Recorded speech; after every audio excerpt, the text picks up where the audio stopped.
Kemudian musannif kita melanjutkan dengan menyebutkan dalam fasal ini, faqala musannifun rahimahullahu ta'ala wa nafa'na bihi wa bi'ulumihi fid dharain wa radhiyallahu ankum wa adadu raka'atil fara'id 17 raka'ah. Dan jumlah rakaat salat fardu adalah 17 rakaat. Ya? Sebagaimana kita semua paham itu. 2 rakaat subuh, 4 rakaat duhur, 4 rakaat asar, 3 rakaat maghrib, 4 rakaat isya. 17. Kenapa 17? Bagian dari ulama seperti Al-Imam Ar-Razi menyatakan karena waktu kesadaran manusia itu biasanya 17 jam. Waktu manusia sadar itu biasanya 17 jam. Sisa 7 jam itu biasanya dia nggak sadar. Tidur misalkan ya. Waktu sadarnya itu Imam Razi bilang 17 jam. Siang itu normalnya biasanya 12 jam. Normalnya siang 12 jam. Kemudian di awal malam itu biasanya 2 jam atau 3 jam sebelum kita tidur. Kita begadang di awal malam, mulai dari datangnya malam 7 lah kita bilang, ya. Malam itu kan isya gitu, malam itu ba'da isya. Biasanya kita masih begadang, kita masih melek 3 jam. Ya. Kemudian di awal pagi sebelum kita sadar, sebelum terang, sebelum pagi. Di awal pagi itu 2 jam. Ya. Jadi 12 tambah 3 tambah 5 tambah 3 tambah 2 12 tambah 3 tambah 2 17. Itu kata Imam Al-Fakhrur Razi. Nah, maka karena waktu sadarnya itu 17 jam biasanya dalam satu hari, maka dijadikan, kata beliau, dijadikan sholat itu 17 rakaat agar setiap jam kita selalu mengingat Allah Subhanahu wa ta'ala. Tentu ada hikmah-hikmah yang lain yang kita nggak mengerti tentang kenapa itu 17. Ya. Kalau orang dulu kan bilangnya 17 karena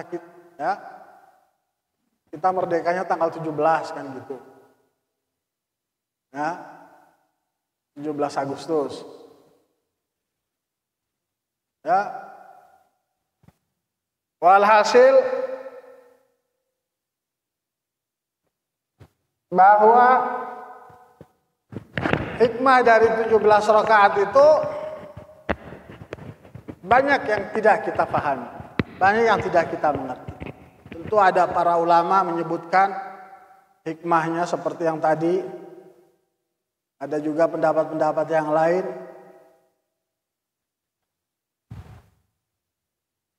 Walhasil bahwa 17 rakaat itu diwajibkan untuk orang yang sholatnya mukim, orang hadar, ya, dia tidak musafir, maka dia sholatnya 17 rakaat.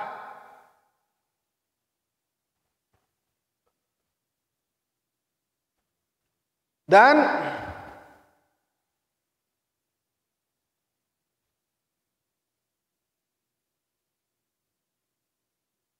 dikatakan oleh musannif, wa fiha arba'un wa thalathuna sajdatan. Pada 17 rakaat itu ada 34 sujud. Ada 34 sujud. Ya. Subuh Duhur 8. Asar 8. 18. Maghrib 6. 24. Ya. Isya 8. 32, 34. Hah? Apa yang enggak kehitung?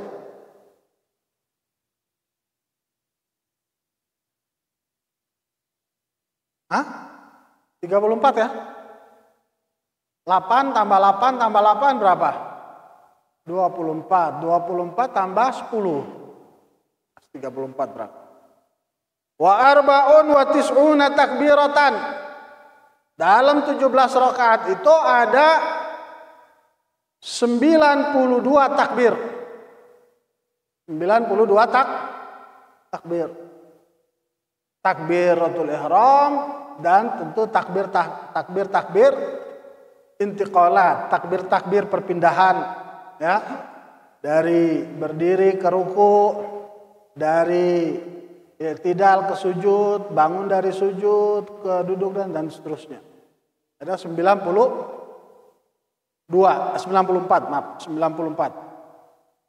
Wa tis'u tasyahudat dan 9 kali tasyahud dalam 17 rakaat.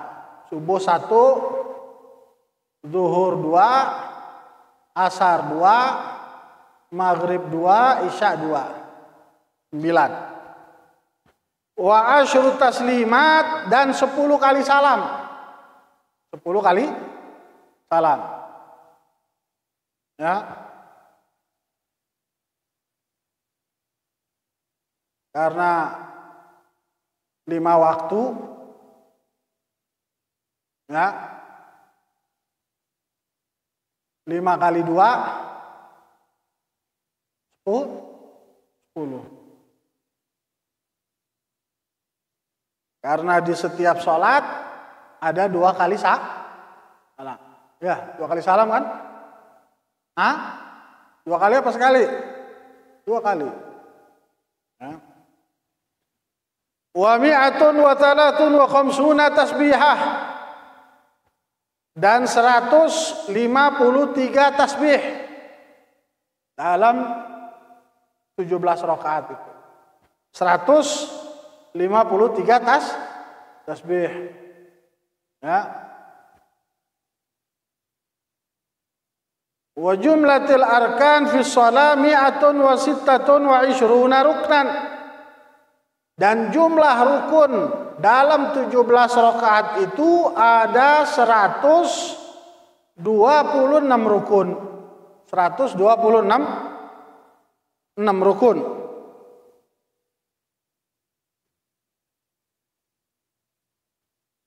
Dalam sholat subuh ada 30 rukun. Wa fi subhi 30 ruknan. Dalam sholat subuh ada 30 rukun. Nah, di 2 rakaat itu. Berarti di 1 rakaatnya 15. Gitu ya, kebagi 2 ya. Dalam sholat subuh. Yaitu niat takbiratul ihram, berdiri, baca Fatihah, ruku, tumakninah, i'tidal, tumakninah, sujud yang pertama, tumakninah, sujud yang kedua, ya, sujud ini dijadikan 2 ya. Tumakninah dalam sujud pertama dan dalam sujud kedua.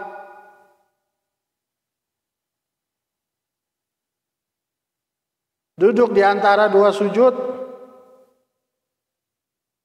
Tumakninah di dalam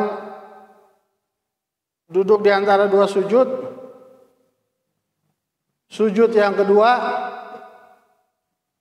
tumakninah di dalamnya, dan rakaat yang kedua seperti yang pertama. 15 tambah 15 30. Wa fil maghribi 42 ruknan. Dalam sholat maghrib ada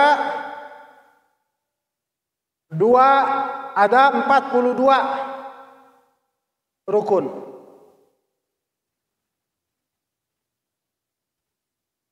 Wa fir rubaiyati arba'atun wa khamsuna ruknan. Dalam sholat yang 4 rakaat ada 54 rukun dalam 4 rakaat itu. Duhur, asar, dan isya. Itu bagian yang pertama dari pasal kita, menyebutkan tentang bilangan rakaat dalam sholat fardu. Kemudian musannif melanjutkan dengan menyebutkan hukum bagi orang yang tidak mampu berdiri dalam sholatnya, dengan mengatakan wa man ajaza anil qiyam shalla jalisan. Siapa yang tidak mampu berdiri di dalam sholatnya, maka dia boleh sholat dalam keadaan duduk. Karena kita tahu bahwa berdiri itu dalam sholat fardu hukumnya wajib atau rukun. Ya, nggak boleh seseorang sholat fardunya dalam keadaan duduk. Ya, kecuali dia tidak mampu, dia lemah untuk berdiri, sakitkah, ya, atau udur-udur yang lainnya, maka dia boleh duduk. Tapi kalau dia sehat, dia tidak boleh melakukan sholat fardu itu atau 17 rakaat itu dalam keadaan duduk.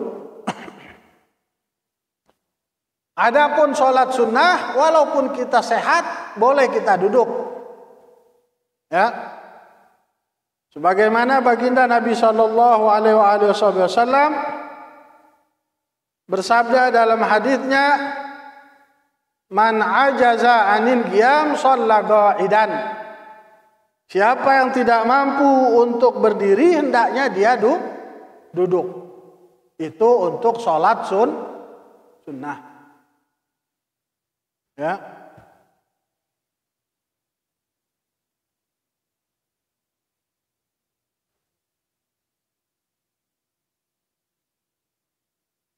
Ataupun sholat fardu. Ada disebutkan dalam Hasyiatul Bajuriyah hadisnya,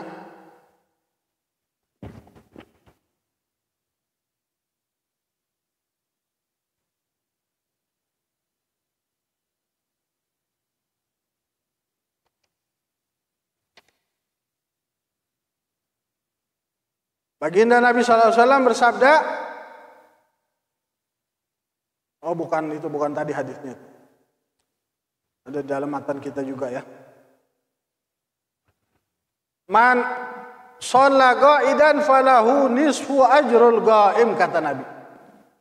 Siapa yang sholat sambil duduk, maka dia mendapatkan separuh pahala dari orang yang berdiri. Dan siapa yang sholat sambil tidur, maka dia mendapatkan separuh pahala dari orang yang duduk.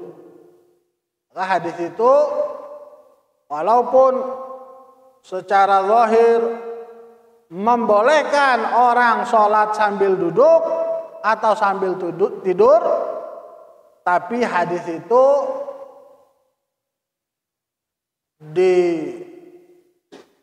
diarahkan oleh para ulama dalam sholat sunnah. Ya. Adapun dalam sholat fardu, berdiri itu hukumnya wajib. Ya, dan merupakan salah satu dari rukun sholat.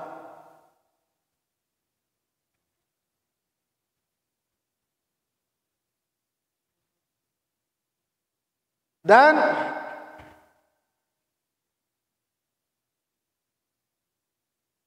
ketika seseorang sholat itu dalam keadaan duduk, boleh dia memilih cara duduk yang dia inginkan, baik dengan bersila ataupun dengan tawarruk, seperti duduk dalam tasyahud awal, dan itu yang lebih afdal.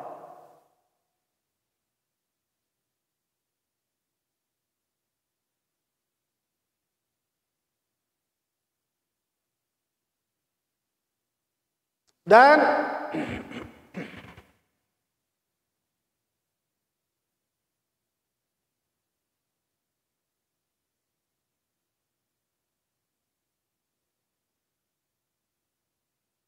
berkata Al-Imam Ar-Rafi'i bahwa yang kami inginkan atau yang kami maksud dengan tidak mampu bukan hanya sekedar tidak mungkin untuk berdiri. Bukan hanya sekedar itu saja. Tapi dalam makna tidak mampu juga adalah khauful halak. Takut celaka kalau berdiri. Ya. Kayak orang di atas perahu. Ya. Kalau dia sholat berdiri, dia bisa kecemplung misalkan, dan dia nggak bisa berenang, ya, dia bisa kecemplung ke laut, maka dia boleh sholat duduk. Khauful halak, takut celaka. Wa ziyadatul marad, juga bertambahnya sakit, itu juga termasuk tidak mampu. Kalau dia sholatnya berdiri, sakitnya akan lebih parah. Atau takut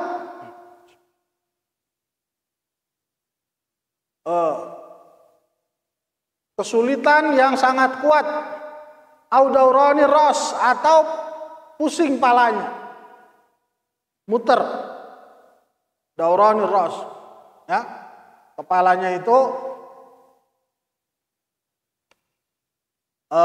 oleng, ya, itu juga kata beliau Al-Imam Ar-Rafi'i termasuk dalam makna tidak mampu untuk berdiri.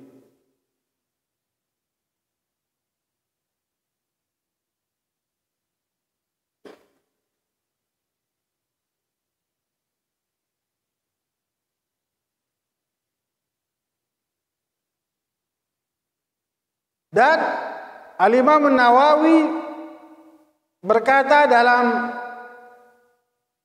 kitabnya Ar-Raudhah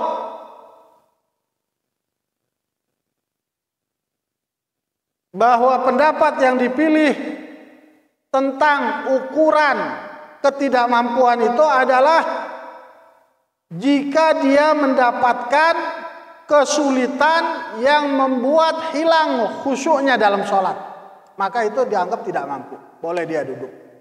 Kalau dia berdiri, khusyuknya akan hilang dalam sholat, ya, karena nahanin sakit misalkan, karena nahanin puyeng karena berdiri, kemudian jadi tidak fokus, tidak ngerti apa yang dia baca, bacaan cuma membaca saja, tapi dia nggak memahami maknanya, khusyuknya hilang. Maka ketika itu kata Imam Nawawi, itulah yang dimaksud tidak mampu atau lemah dalam berdiri. Itu ukurannya. Menurut Imam Nawawi, lemah dalam berdiri di dalam sholat adalah jika seseorang mendapatkan kesulitan yang membuat khusyuknya hilang. Kesulitan yang membuat khusyuknya hilang. Tapi beliau juga berkata dalam kitabnya yang lain, Majmu' Syarah Muhadzab, bahwa yang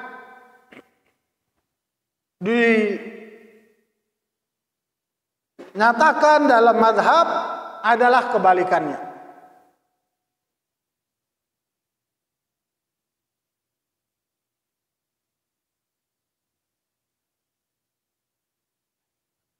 Dan digabungkan antara dua pendapat itu, baik dalam Raudhah ataupun dalam Majmu', bahwa hilangnya khusyuk yang muncul dari kesulitan yang kuat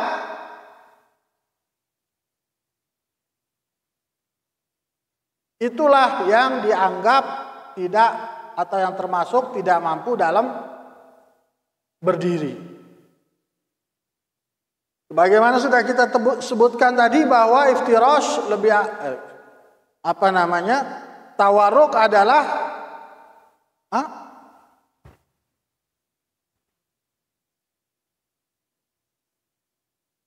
iftirash wa afdal min ghairihi min al-jalsat.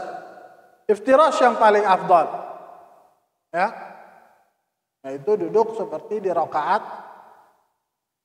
di tasyahud pertama.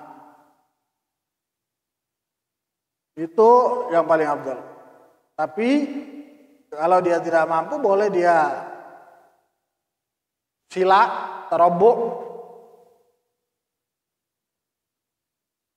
dan dimakruhkan duduk yang dinamakan dalam kitab-kitab para fuqaha dengan al-ig'a.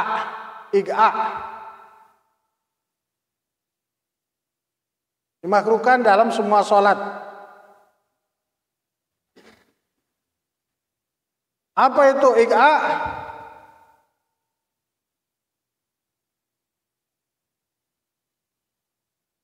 Yaitu seseorang sholat atau duduk, ya, duduk dalam sholatnya di atas telapak kaki, jadi atas apa namanya ini? Telapak itu yang mana? Telapak kaki itu yang mana? Yang atas apa yang bawah? Yang bawah. Hah? Dia duduk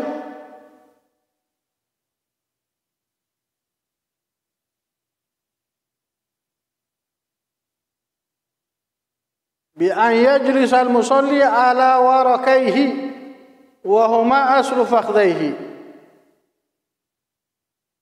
yaitu duduknya seseorang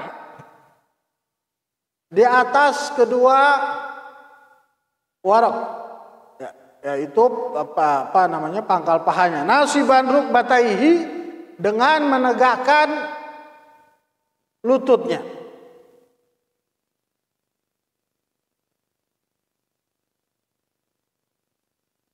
Ya, dengan menggabungkan kedua bokongnya, pantatnya di tempat sholatnya, dan menegakkan pahanya dan betisnya seperti orang mustaufiz yang akan lompat, ya, seperti duduknya anjing yang siap untuk loncat.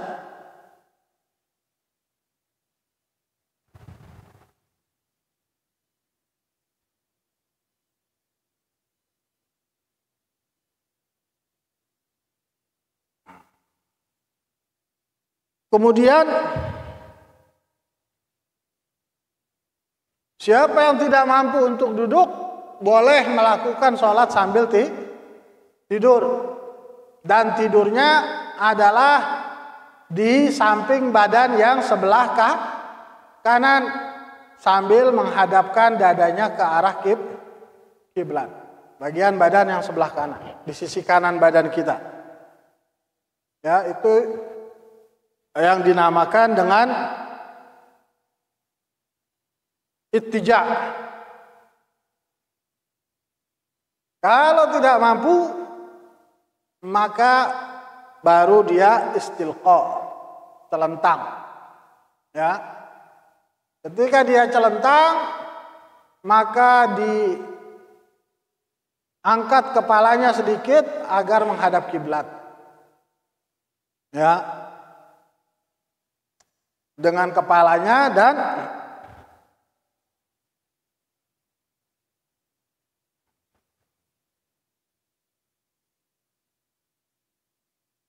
kalau tidak mampu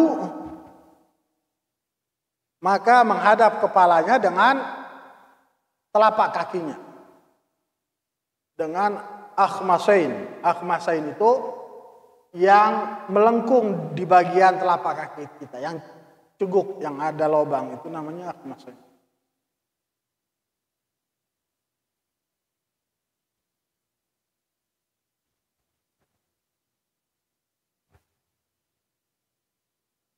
Ya, kalau bisa diletakkan bantal di atas kepalanya agar kepalanya juga menghadap kiblat.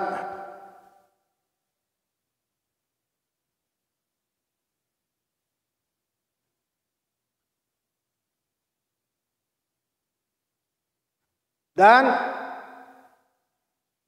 ketika seperti itu dia ruku dan sujud semampunya. Ya. Dengan mengangkat kepalanya kalau bisa, tapi ketika sujud lebih dari ketika ruku, lebih dalam dari ketika ruku. Kalau tidak mampu maka boleh memberikan isyarat ya, dengan matanya ketika dia mau ruku, ketika dia mau i'tidal, ketika dia mau sujud, isyarat dengan matanya. Kalau tidak mampu juga maka dia mengingat rukun-rukun sholat di dalam hatinya. Menjalankan, mengalirkan rukun-rukun sholat di dalam hatinya. Ya. Diri, niat, Fatihah, ruku, i'tidal, dia jalankan, dia ingat di dalam hatinya. Ya. Dan dikatakan bahwa tidak boleh untuk meninggalkan sholat selama akalnya masih ada di kepalanya dan sehat, kecuali kalau akalnya sudah rusak.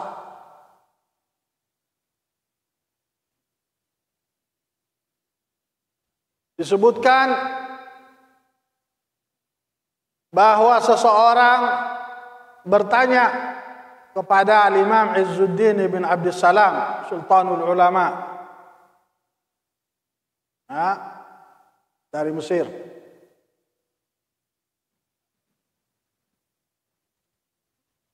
Bagaimana hukumnya tentang orang yang dia itu sangat warok, menjauhi perkara-perkara yang syubhat. Ya, lagi yang haram, syubhat saja dijaga sama dia, nggak mau. Sampai-sampai susah buat makan, badannya lemah, ya. Sampai-sampai dia makan makanan yang tumbuh di batu-batu, tumbuhan yang tumbuh di batu-batu, karena dia saking waroknya nggak mau, sampai membuat badannya lemah. Dan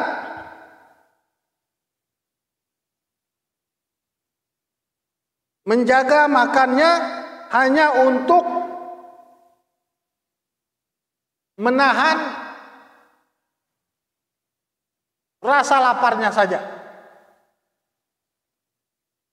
Kemudian dia makan, cari makan dari makanan-makanan dari tumbuh-tumbuhan. Maka karena itu dia lemah badannya, kemudian dia nggak mampu untuk hadir Jumat karena saking lemesnya, nggak mampu untuk jamaah karena saking lemesnya, tidak mampu untuk melaksanakan kewajiban-kewajibannya, qiyam bil faraid. Bagaimana kalau orang seperti itu? Ditanya oleh seseorang kepada Imam Izzuddin bin Abdussalam, Al-Izz bin Abdussalam. Ya. yang satu zaman dengan Sayyidi Abil Hasan Asyadzili, seorang ulama besar. Maka Al-Imam Izz bin Abdussalam beliau menjawab, tidak ada baiknya atau tidak ada kebaikan dalam wara' yang menyebabkan sampai seseorang meninggalkan atau menelantarkan kewajiban-kewajiban yang Allah Subhanahu wa taala tetapkan buat. Enggak ada bagusnya.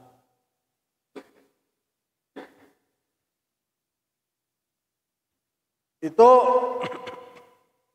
pasal kita yang hanya menyebutkan tentang jumlah bilangan sholat. Ya, kemudian musannif melanjutkan dengan